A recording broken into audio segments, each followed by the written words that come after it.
I simultaneously reject the binary and identify as a woman. And I'm 15 years old. Cool. And I'm gender fluid. Yeah, I think I've always been queer, but I never accepted that, and it's been a weird process kind of coming to terms with that. I have 2 bonus children that are otherwise known as stepchildren, a term that I do not like to use, and 1 child that is my partner and I's child, and 2 of those children are gender nonconforming. And I'm a mother of 3, and 1 of which so far is cisgender, and then 2 that are gender nonconforming. Women don't sit with their legs open. That's improper. You need to sit with your legs closed or crossed. That was the classic thing I always remember being told. Where my sister, she gave me a pink cup, and my cousin, she gave him a blue cup. And I'm like, I want the blue one. And she's like, but that's for boys. And I'm like, okay, I want the blue cup. I don't see what's wrong with that. I want the blue cup. And I just remember always wanting to play dress up and just being, never doing sports or anything that most guys do or whatever. I think the fathers in my life have reinforced the whole men are not supposed to be emotionally aware, emotionally intelligent, emotionally functioning people. They're supposed to try to fix things. Being born and labeled as a male from my own childhood, just not really having capabilities emotionally or being able to really express myself, and feeling like it was not my place to be emotional.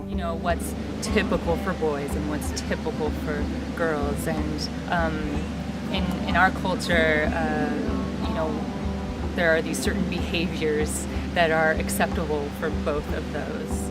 I think that society, almost by definition, controls genders, because we exist in a world that everything we operate in is gender rolled.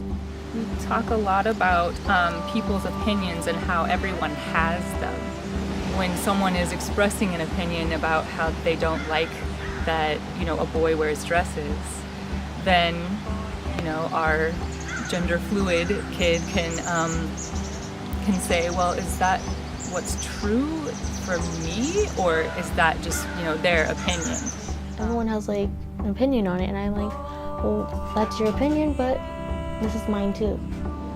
Because of the binary structure that our society has with gender, it's really difficult for kids to explore what their gender are. If they're born with certain parts, then they are automatically, before they're even born, have been brought up to be that certain gender. I think society lacks they lack the understanding of gender, biological sex, and gender identity. Some people identify as boys, some identify as girls, some with both. Just sort of keeping that conversation really open, and giving them language that they can use. Really the only person who's able to talk about their gender is the person themselves. But right away as kids, they're already given something at birth.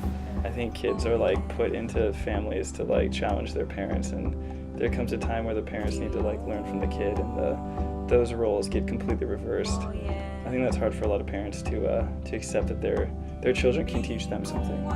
Okay, it's still hard to break those things. Those habits haven't been around their whole life.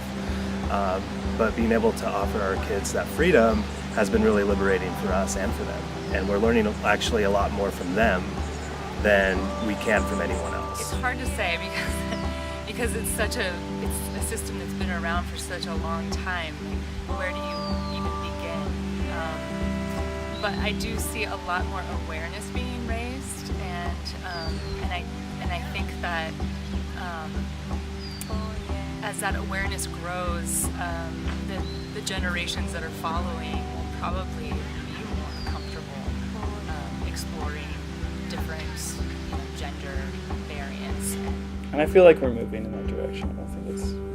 I don't think it's hopeless. I think we've come a long way recently. I feel that we can be whatever we want to be, because as a child we were told that we can be anything. If you identify as a girl, you are a girl, no matter what you have. Like, it doesn't matter what's down here, it all matters what's up there. Sometimes they don't go together, and that's okay.